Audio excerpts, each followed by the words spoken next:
Tuhan tuh yang paling tahu kadar kita ya. Jadi kita nggak akan dicoba kalau kita nggak kuat gitu loh. Aku waktu tahun 98 diputus beasiswanya karena kita krismon. Jadi 2 tahun setelah itu sampai lulus di tahun 2000 saya harus kerja jumpalitan di Australia sambil kuliah gitu. Nah kemudian saya disandra di Irak. Kemudian salah satu yang terberat sih waktu disandra di Irak rasanya berat banget ya, karena itu berdampak kepada keluarga saya, ibu saya secara psikis terganggu dan lain-lain gitu. Tapi ketika itu lewat, ada lagi yang lebih besar, saya gagal berulang punya anak gitu. Dan itu waktu itu rasanya kayak apa ya, kayak Tuhan maunya apa ya gitu. Dunia tidak nggak berpihak sama ibu, kita, ya. sampai kita bertanya kenapa ya Tuhan, kenapa kok begitu sama aku. Sampai akhirnya kata ibuku istighfar gitu ya. Tapi aku bersyukur bahwa aku ngelewatin semua itu satu persatu gitu ya.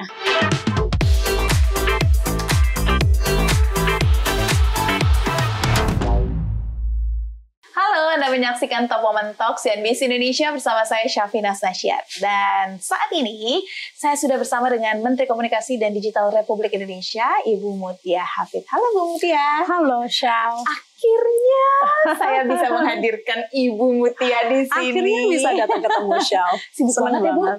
Iya kan harus ya.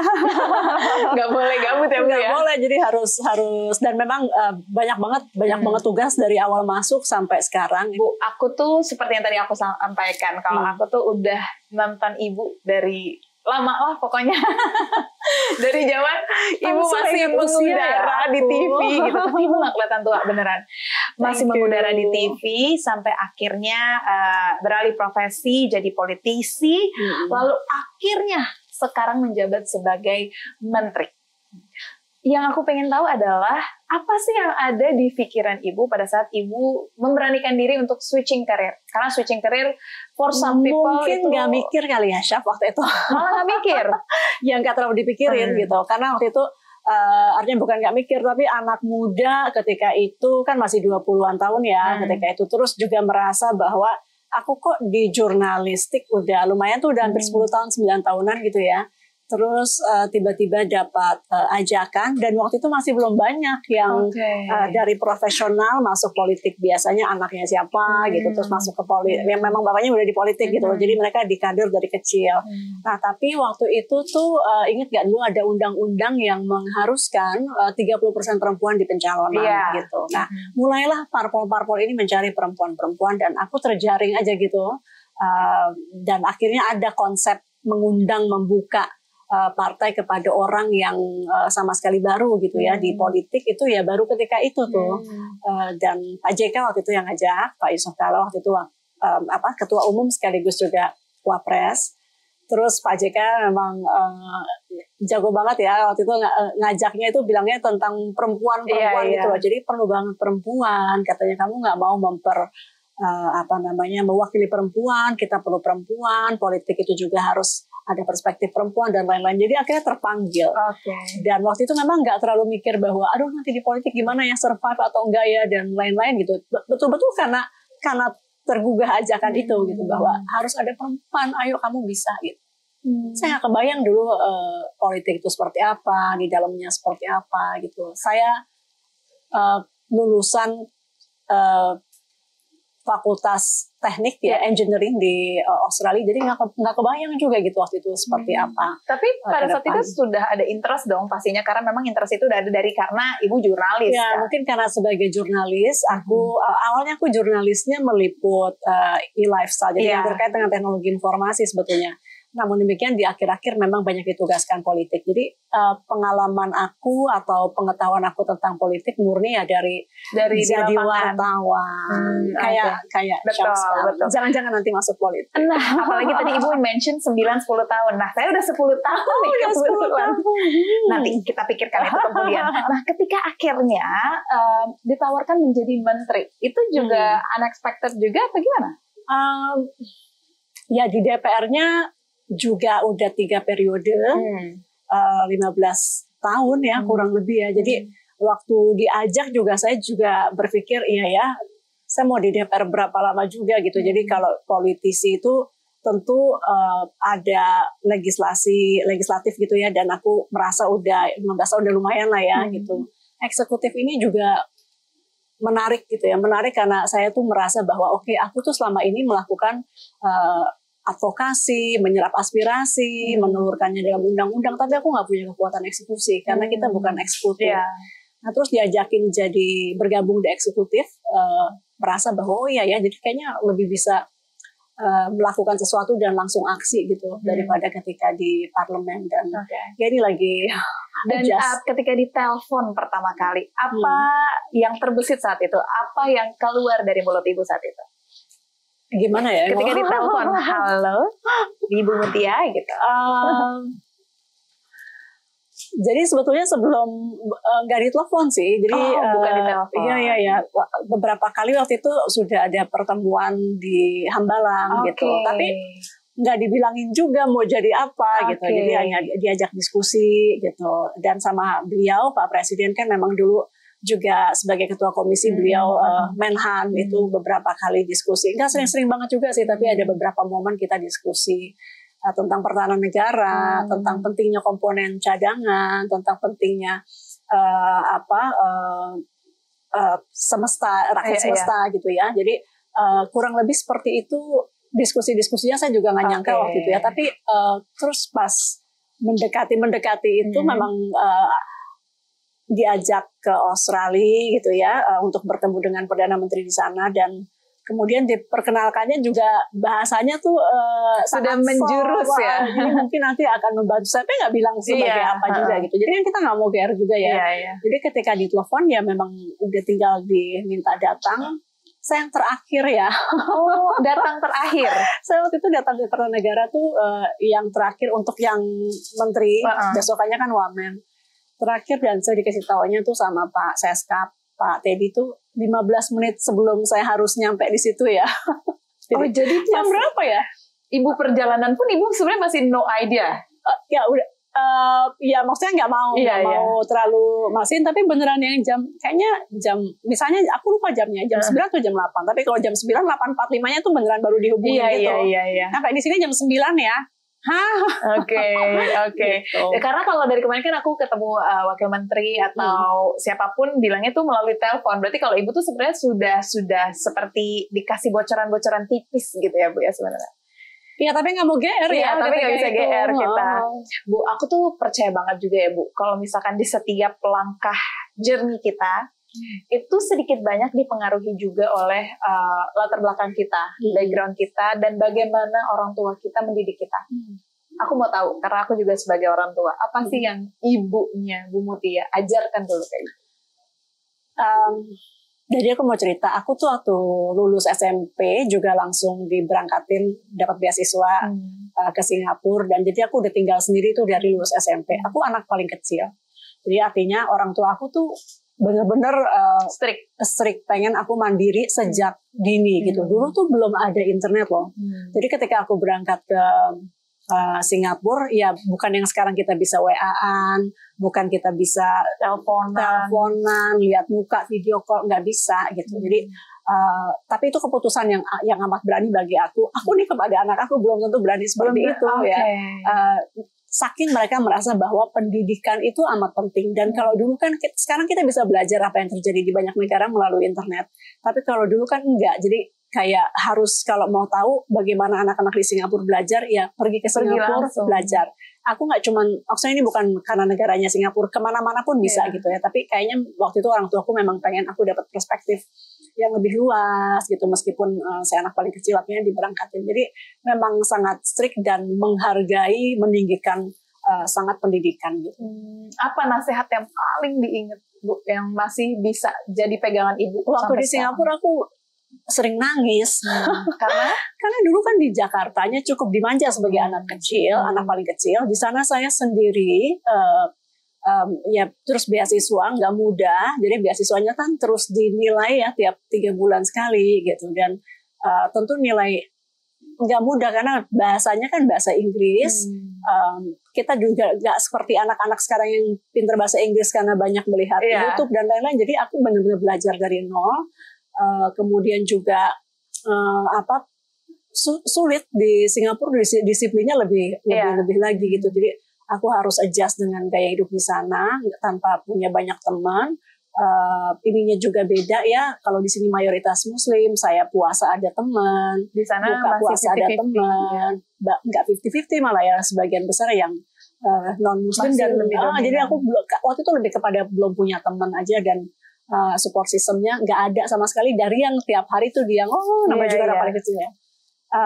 Tapi ya udah sih, itu ya lumayan lah survive, dan akhirnya nilai juga dalam waktu 2 tahun bisa catch up dari yang awalnya tuh C sampai yang terakhir cukup bagus ya, jadi banyakan A di sekolah ya, buat bangga Indonesia lah. Saya paling tinggi untuk fisika gitu, jadi akhirnya ya berhasil sih. Dan sampai university masih terus dicemplungin ke luar negeri gitu ya? Ya habis dari situ sayanya yang kepengen. Kalau yang dulu tuh sebetulnya ikut ujiannya mama yang lihat di Kompas. Mama yang lihat, dulu kan rujukan kita Kompas di zaman dulu ya, benar-benar belum seperti sekarang. Kita belum ngalamin reformasi waktu itu. Jadi beneran yang oke, ini ada beasiswa, daftarnya juga masih yang dikirim, nggak pakai online, masih dikirim surat gitu, wawancara berkali-kali dan akhirnya lolos gitu. Jadi apa tadi pertanyaannya? Jadi berarti sampai university ini masih disupport atau udah? Iya. Nah itu jadi yang pertama karena mama yang mau.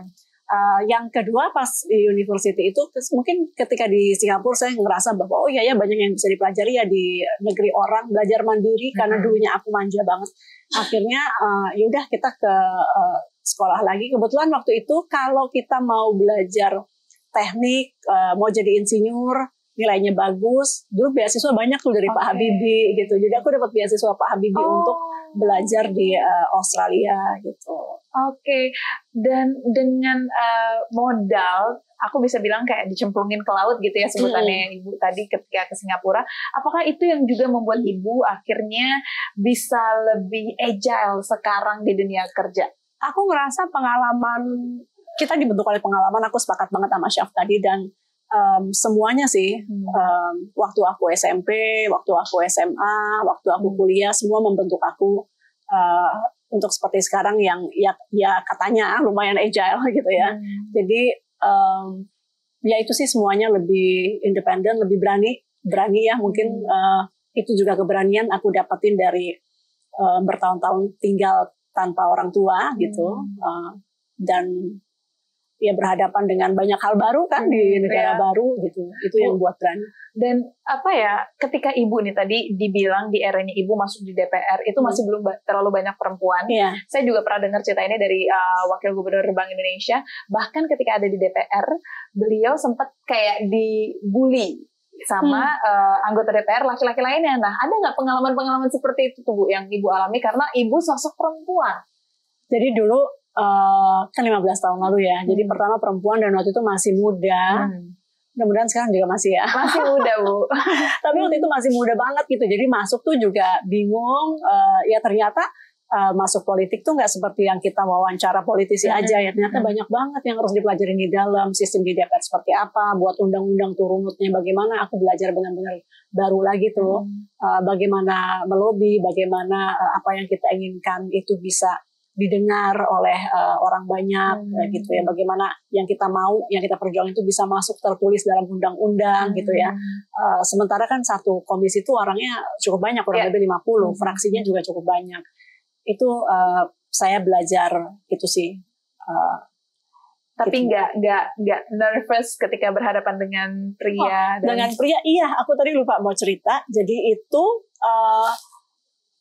perempuan dan masih muda, plus jadi dua-duanya ya, ini kok muda banget gitu, jadi kurang dianggap, terus perempuannya juga kurang dianggap gitu. Tapi ya mungkin karena dulunya wartawan, jadi aku lebih berani speak up, lebih berani ngomong gitu. Tapi kadang aku ngerasa ya, sesederhana kayak naik lift aja nih, ini bukan sebuah kontestasi politik lah, cuma naik lift aja. Meskipun saya berani ya, saya perempuan dan menurut aku cukup berani, tapi oh iya ya, begini ya rasanya kerja di lingkungan yang benar-benar male dominated gitu. Jadi asli satu lift perempuannya cuma aku gitu, sementara liftnya desak-desakan.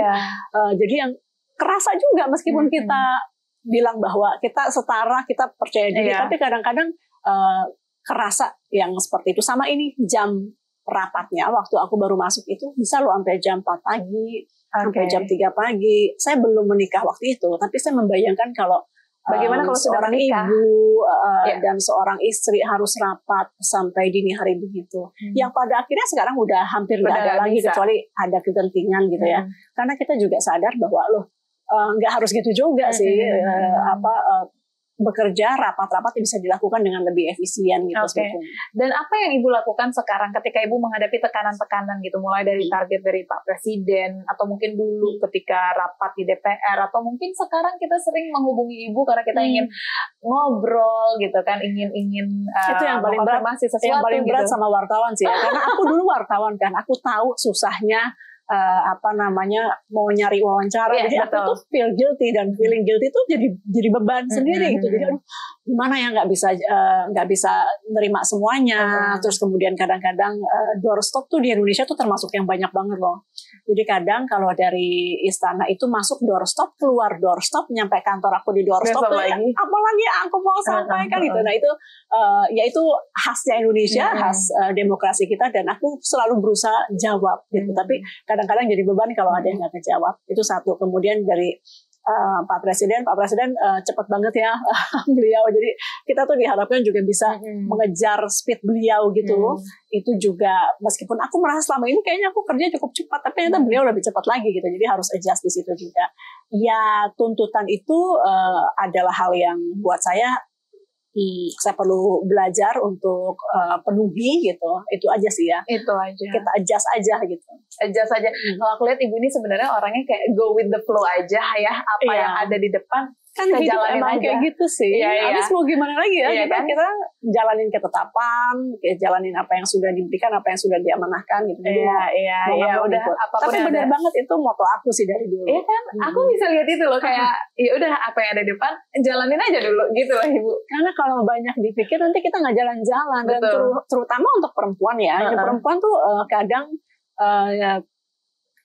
menurut aku masalah utama perempuan itu kadang terlalu banyak mikir sebelum bertindak, terus juga akhirnya terbebani kan, kayaknya kita nggak mampu tapi deh. Itu perempuan memang seperti itu Bu. Iya sih, tapi kita nggak maju-maju. Jadi ayo kita coba dulu ya. Maksudnya kita juga harus membiasakan bahwa gagal juga nggak apa-apa gitu. Saya juga pernah gagal. Saya pernah maju wakil wali kota gitu. Itu juga pernah gagal. Jadi caleg yang pertama saya gagal gitu. Tapi terus saya PAW, jadi saya di periode pertama hampir penuh 5 tahun gitu. Jadi ya biasa aja sih ya. Bikin undang-undang udah ya 5 tahun, undang-undang penyiaran. Saya ngerasa udah mengeluarkan segala tenaga, tapi 5 tahun satu periode nggak selesai tuh undang-undang. Sedih banget, tapi maksudnya ya udah.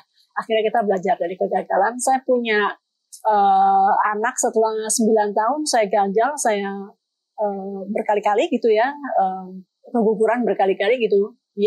Ya udah gitu. Sedih tapi ya udah kita. Ibu zodiaknya apa sih Bu? Zodiaknya apa? Taurus. Oh Taurus. Oke, baik. Ya udah kita bisa pahami. Berarti Taurusnya Ibu ini memang go with the flow, kayak ya udah nggak apa-apa. Berarti apa yang bisa Ibu sampaikan kira-kira ke perempuan di luar sana yang mungkin juga sedang memperjuangkan karirnya, tetapi juga dipertanyakan juga katanya perempuan, katanya seorang ibu kok bekerja gitu. Apa yang bisa disampaikan Bu? Ya udah nggak usah terlalu dipikirin ya orang bicara apa, karena apalagi sekarang di era ini sebagai Menkom Digi di era sosial media ini salah satu PR saya, karena betul-betul kita melihat kita ingin sebetulnya isi dari ranah maya dunia digital kita tuh penuh hal-hal yang positif gitu. Tapi sekarang itu kita bukan cuma lihat kritik. Kalau kritik sih masih oke ya, tapi ujaran kebencian, orang pendukung dengan pendukung saling hujat dan lain-lain yang potensi menimbulkan perpecahan. Jadi dengan di era dunia digital yang begitu ramai dan riuh saat ini, rasanya menjadi alasan yang tepat juga untuk kita tidak terlalu mendengarkan orang, apalagi itu nggak valid gitu. Kita dengerin masukan yang benar, tapi omongan orang kalau nggak benar, belum tentu benar ya udah. It's not worth your time gitu. Nggak cukup berharga untuk didengerin. Kita punya banyak kekuatan, potensi. Perempuan tuh saya yakin banget punya potensi yang luar biasa gitu ya. Jadi gak usah didengerin lah. Iya. Tapi menurut aku untuk melakukan hal itu juga butuh jam terbang yang tinggi ya. Gak bisa sekejap instan seorang perempuan untuk langsung oke lah nggak usah dipikirin gitu? Maksudnya mungkin perlu diterpa. Kalau perempuan yang nggak pernah diterpa, sekali diterpa kan susah juga Bu. Atau seperti apa? Bisa. Jadi jangan berarti bahwa gue harus ngalamin ini untuk merasakan itu, enggak. Bisa belajar dari orang loh, bisa belajar dari belajar dari sosok lain, dari aku, bisa belajar dari yang lain gitu. Jadi supaya nggak harus sebanyak kegagalannya, nggak harus sebanyak ya itu katanya orang yang berhasil itu yang paling pintar belajar dari kegagalan orang gitu. Berarti nggak perlu harus mengalami, kita bisa belajar dari orang lain. Kalau bisa enggak malah. Gitu. Tapi kalaupun kejadian ya udah gitu. Itu juga misalnya Mbak Mutia juga pernah gagal, Mbak Syaf juga pernah gagal gitu. Jadi itu hal yang normal. Tapi syukur-syukur kalau nggak harus. Syukur-syukur kalau nggak harus ngalamin. Nah sekarang pertanyaan ini akhirnya lead ke satu pertanyaan saya adalah jadinya apa yang bisa kita ambil dari pengalaman hidup Bu Mutia buat mungkin mereka-mereka di luar sana yang ingin mengikuti jejak menjadi Ibu Mutia. Siapa aku mau menyampaikan juga bahwa Tuhan tuh yang paling tahu kadar kita ya. Jadi kita nggak akan dicoba kalau kita nggak kuat gitu loh. Jadi aku ngerasa bahwa Tuhan tuh juga ngasih cobaan, ngasih kekuatan itu kan diterpa juga lewat cobaan atau juga lewat kita dengar dari orang. Nah, pengalaman-pengalaman orang. Nah, kalau dalam hal aku ngerasanya tuh kayak bertahap gitu. Aku waktu tahun 98 diputus beasiswanya karena kita krismon. Jadi 2 tahun setelah itu sampai lulus di tahun 2000 saya harus kerja jumpalitan di Australia sambil kuliah gitu. Tapi sekarang itu kelihatan seperti hal yang sangat sederhana. Dulu tuh kayaknya berat gitu, banget ngejalanin gitu. Nah kemudian saya disandra di Irak. Kemudian salah satu yang terberat sih waktu disandra di Irak rasanya berat banget ya, karena itu berdampak kepada keluarga saya, ibu saya secara psikis terganggu dan lain-lain gitu. Tapi ketika itu lewat, ada lagi yang lebih besar, saya gagal berulang punya anak gitu. Dan itu waktu itu rasanya kayak apa ya, kayak Tuhan maunya apa ya gitu. Dunia tidak nggak berpihak sama kita ya. Sampai kita bertanya kenapa ya Tuhan, kenapa kok begitu sama aku. Sampai akhirnya kata ibuku istighfar gitu ya. Karena ya pasti itu untuk kebaikan gitu. Ya udah, jadi terus-terusan di politik juga nggak mudah gitu. Sampai saya mulai dari anggota di DPR, terus kemudian pelan-pelan jadi wakil ketua badan, wakil ketua komisi 1, terus ketua komisi 1, nah, terus kemudian diamanahkan sekarang jadi menteri. Tapi aku bersyukur bahwa aku ngelewatin semua itu satu persatu gitu ya. Jadi nggak ada orang yang bisa, aku nggak bilang jelek, tapi ada orang yang bisa langsung langsung megang beban yang begitu berat. Nah, tadi aku balik lagi, aku merasa kalau dengan case aku Tuhan tuh kasih bertahap, gitu. Bertahap aja tetap berat rasanya gitu ya. Sesekali waktu kalau lagi berat, kok gini banget. Apalagi orang yang langsung gitu. Jadi aku juga salut sih sama orang yang bisa langsung masuk ke posisi yang punya amanah, yang memegang amanah yang sangat besar gitu. Kalaupun di luar sana ada yang ingin jadi sosok ibu, apa yang mungkin bisa dilakukan?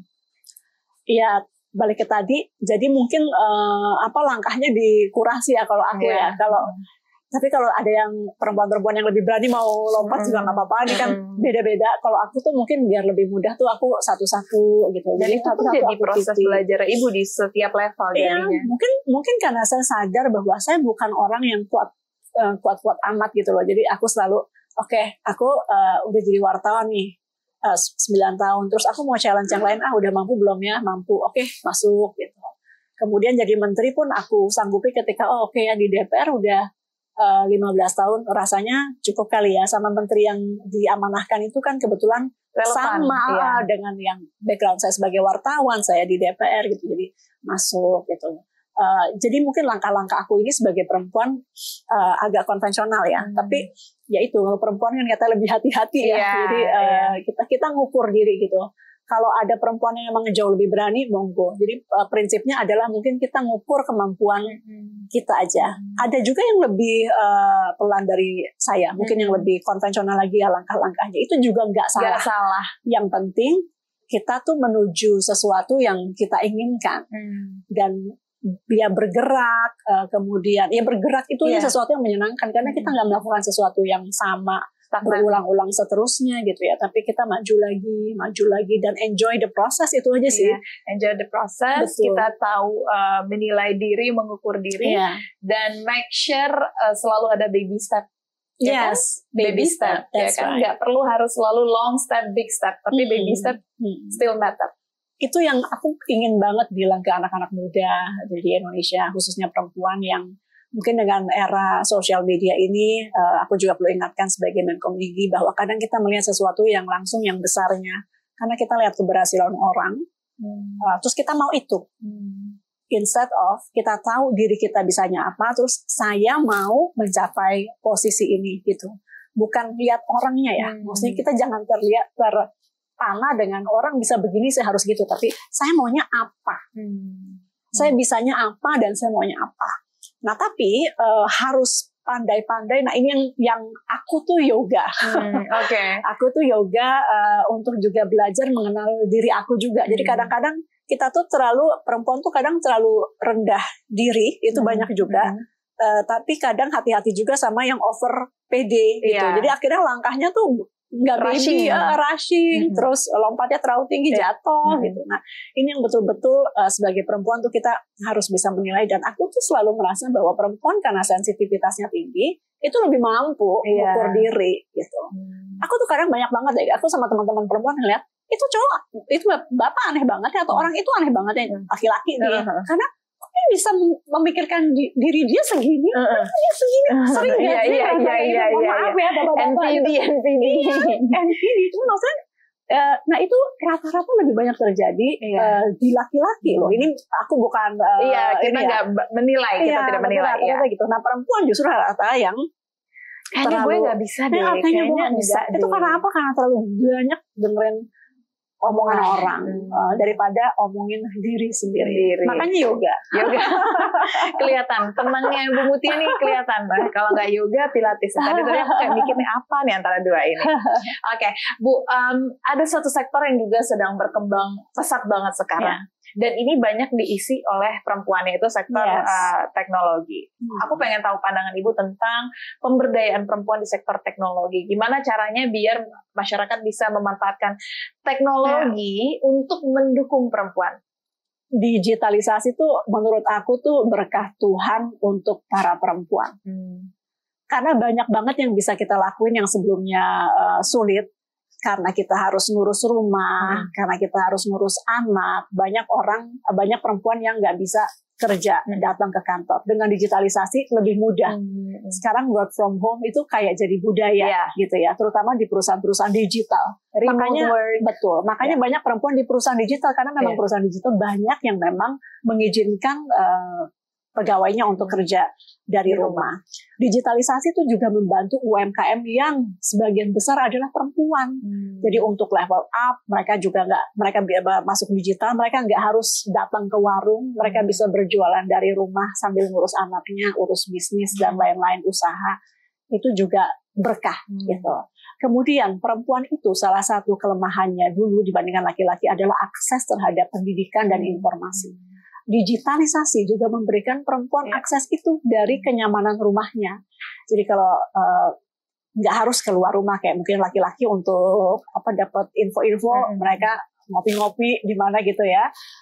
Kita juga suka sih ya. Tapi kalau misalnya punya anak dan mungkin agak lebih sulit daripada laki-laki, sehingga kita bisa juga bersosialisasi, terinfo melalui digital. Gitu. Jadi aku merasa ini tuh berkah banget untuk perempuan. Oke. No woman left behind because of digitalization. Yes, that's right. That's right. Kalau misalkan perempuan in AI, apa pandangan Ibu? Banyak juga nih. Nah, AI itu sama sih. Jadi digitalisasi tuh buat perempuan tuh tadi berkah. Nah, AI ini lebih mempercepat aja gitu. Yang AI itu kan basically sama aja dengan digitalisasi, tapi dia lebih pintar, lebih cepat, lebih lebih pandai dan lebih cepat sih sebetulnya. Nah, jadi perempuan juga harus mengembrace itu gitu, nggak cuma digitalisasinya aja, tapi karena sekarang ada new emerging technology called AI, maka perempuan juga harus melek AI gitu. Oke. Ibu berarti anaknya sekarang laki-laki atau perempuan? Perempuan, umurnya 2 tahun. Oke. Untuk menutup diskusi ini, apa nasihat yang paling sering Ibu kasih tahu ke anak Ibu? Dia belum banyak ngerti sih ya. Tapi apa yang paling tidak ingin ibu legacy? Iya, aku pengen dia jadi perempuan yang kuat. Itu sih yang paling utama ya, karena aku memang ngelihat ke depan ini dunia makin penuh tantangan, dan juga makin penuh yaitu persepsi gitu yang belum tentu benar gitu. Jadi dia harus true to herself, dia harus tahu nilai yang benar gitu, dengan standar dia, bukan dengan standar orang, dan dia harus jadi perempuan yang kuat. Dan itu juga bisa diteruskan ke perempuan-perempuan di sana yang di luar yang sedang menonton kita ya Bu ya. Thank you banget Bu Mutia atas waktunya. Semoga apapun yang disampaikan hari ini bisa memberikan manfaat untuk kita semua, untuk perempuan di luar sana yang sedang mengejar cita-citanya. Ayo berani keluar dari cangkang ya Bu ya. Karena no woman left behind. Terima kasih Bu Mutia. Thank you. Sehat dan sukses selalu. Sama-sama Mbak Syaf. Ya pemirsa, itu dia tadi Top Woman Talk saya bersama dengan Ibu Mutia Hafid. Kita ketemu lagi di Top Woman Talk berikutnya. Sampai jumpa. Dadah Bu. Dadah Bu. Dadah.